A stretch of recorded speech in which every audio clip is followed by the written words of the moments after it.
Three, two, one. Hello in YouTube land. Armando here holding a movie ticket in my hand. Look at that. See if we can zoom in there. It's a little blurry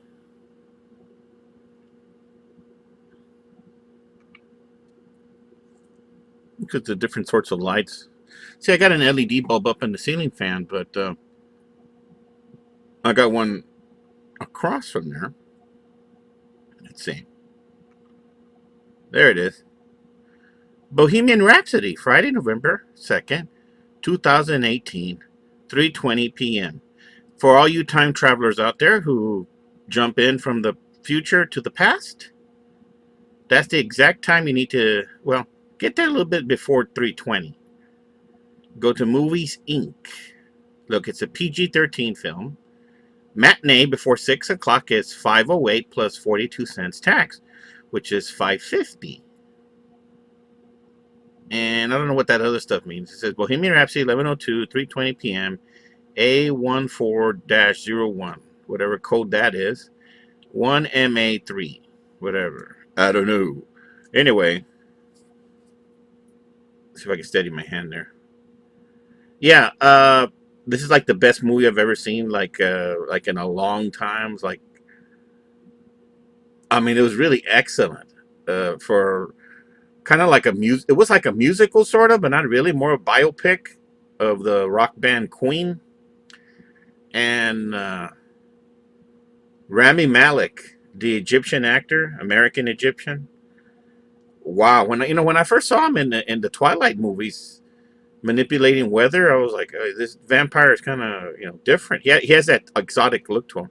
And then he was in that Band of Brothers sequel. I forgot the name of that miniseries. He was one of the soldiers uh, in the Korean War, fighting the Koreans. Yeah, I can't think of the title. Anyway, Rami Malek, great actor. He completely transforms into Freddie Mercury in this film. Bryan Singer is the credited director to the movie, who did all the X-Men films. And somewhere towards the end of the project, he left, just disappeared. Nobody knows why, and there's probably some kind of conflict of interest. And then the band, the executive producers, is Brian May and Roger Taylor, with no mention of John Deacon anywhere. And you wonder, they're doing like a tour right now, and John Deacon's nowhere to be seen. He's in the background. He's the dude behind the scenes. Yeah, it's kind of strange. John Deacon, where are you? What's the deal? What's up with that? Anybody know? Leave a comment below. Now, Rami Malek's performance in this movie is top notch. I'm talking Academy Award. I mean, he should get at least 2 Academy Awards for this movie. That's how good it was. The music is awesome. Of course, it's full Queen all the way. And they did change a few little things to kind of build it up all the way to Live Aid. Now, if you can go on YouTube, you can see the Live Aid performance on there. And, they really, tore a hole in the sky. you know, it was a great performance. Anyway, the Live at Wembley concert, I have that somewhere. Let me see. Hold on. It ain't here. It's in the CD collection. Anyway, the Live at Wembley I think it's 2 CDs.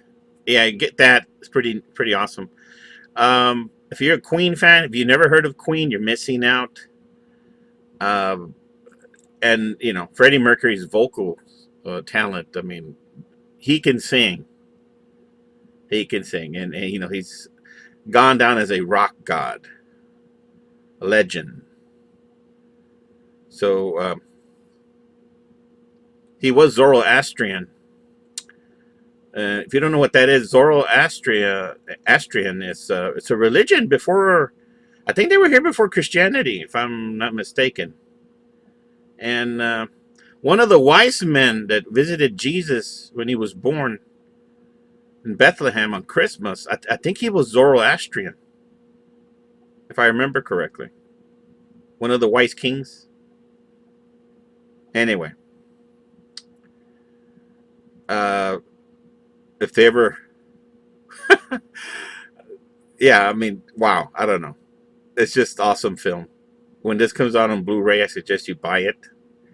When it comes out in 4K, I suggest you buy it, and I suggest you upgrade your surround sound system to listen to this film when they do the performances. But really, Rami Maleck steals the show. Uh, I think he's wearing a dental appliance to have the overbite, and then maybe a nose prosthesis, because he really pulled off Freddie Mercury. I mean, you don't see Rami Malek, you see Freddie show up, and he's got all the right moves, the body language. You know, they should play that song, Body Language. He's got it down. Uh, wow, I just left that theater in awe. I mean, it for somebody to finish directing Bryan Singer's film, you know, I don't know, it was great. And then the other actors who played, like Brian May and Roger Taylor and John Deacon, they were awesome. And then, of course, Mike Myers is there from Wayne's World fame. Wait, look, the camera's fading out. Yeah, Mike Myers. He's the one that tells Freddie that Bohemian Rhapsody would never play because it's too long, you know? But it was cool because I remember when Wayne's World came out the theater, and Wayne and Garth are, you know, jamming out to Bohemian Rhapsody. They put it on, you know, on the cassette player, not CD, not MP3, just cassette tape.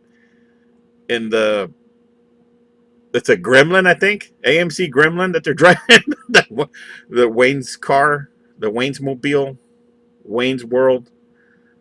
Anyway, when Mike did that, like, you know, that was like it got pretty popular again just for doing that. And I think they just called him out of the blue to show up in the film because I mean, why not, right? Yeah. If you have not seen Bohemian Rhapsody, if you're not a fan of Queen or you've never heard of them, go see this film. You won't be disappointed. Now, it turns out, you know, Freddie was gay. I think he was more bisexual than gay, but there's this whole, like, they build up to that scene in there. If that offends you, there's some scenes you might get offended. I won't spoil it for you, but if gay people offend you, then you might walk out of the theater at that part. But if you love good music, if you don't care what people do in their bedrooms, and they're just awesome people who have great talent, and you love your fellow man, go see this film. Just, you know, go in there with an open mind, enjoy the music, enjoy the story, and just wow. I was blown away. I can't recommend this enough. You're going to love it. Go see this. You will love this film. Oh, and stay for the credits. There's an actual Queen performance at the end when they roll the credits. So, some classic video there. We're 8 minutes in. Yeah, that's just my take on this film. I know that's a cheap price for movies, you know, but I hardly go to the movies because it's rare that they put something out that I really want to see. You know, like, you know, the last movie I went to see was Solo, the Han Solo film, and you know, the movie was good, the story was good. I just kept seeing that actor and playing Han, and I don't see him as Han. I just can't. I mean, he'd be good in a Star Wars film as somebody else. I just did not see him as Han, and you know, they should have got that guy from Age of Adeline. He does some really cool Harrison Ford impressions, and you know he can act. I think he's Canadian. Anthony Ingruber. He would have been like, "Hey, I believe that's a young Han Solo," but oh well, they tried. I think I heard a rumor that Alden Ehrenreich was friends with Steven Spielberg's daughter, and then she asked Daddy if he could be in the film or something. And then, as a favor to Spielberg, they put him in there or kept him on or whatever. If I was Ron Howard taking over the direction of the film, I would have gotten Anthony Ingruber, and the film would have been, when it hit DVD and Blu-ray sales, it would have just like sold like hotcakes. But oh well, that's the Solo film. People boycotted it because of what happened with Last Jedi. Princess Leia flying through space and Luke doing hardly anything, and then that mess that thing happened. I mean, parts were good. I like that throne room scene where they fight, but to make Snoke so weak and just kill him right off the bat, like, I don't know. It's like, I don't think these guys that make these films or are making them now, they're not Star Wars fans. Because if you're gonna make Star Wars movies, make it for the fans, because that's the people that go see them. Don't put your agenda in there. Don't. I don't know. It's weird. Not like the old days. Oh well. At least Sylvester Stallone's still making films. He's working on the new Rambo film. Arnold's making movies, and we look forward to those. So, in the meantime, Rami Maleck. Thank God for Rami Maleck. This film is awesome. Oh, and Bryan Singer, all that stuff you did was awesome. To get that far. It's too bad that you left the production, but go see this film. You're really gonna love it. Whether you're gay, straight, bisexual, transgendered, or you're from an alien from another planet, you're from the Alpha Draconian race, you're gonna like it. You're gonna love the film. You're gonna like the music. So, yeah, that's my take on it. Go check it out. So Armando signing out. I'm wishing everybody tons of love and positive energy, and I hope you're having a wonderful day and a wonderful afternoon, or wherever you're at, if it's morning or night, if you're underwater in a sub, if you're out in space fighting wars on a spaceship, in secret, if you're on another planet and you're watching this broadcast, you get YouTube up there, hey, I hope you're doing okay, all right? Stay away from the mushrooms. And it's Armando signing out. Have a good one. Bye-bye. Look, I'm going to switch hands here. That's where we kill it. Yeah, look at that price here in Texas. Look, only $5.50 before 6 o'clock. Go figure.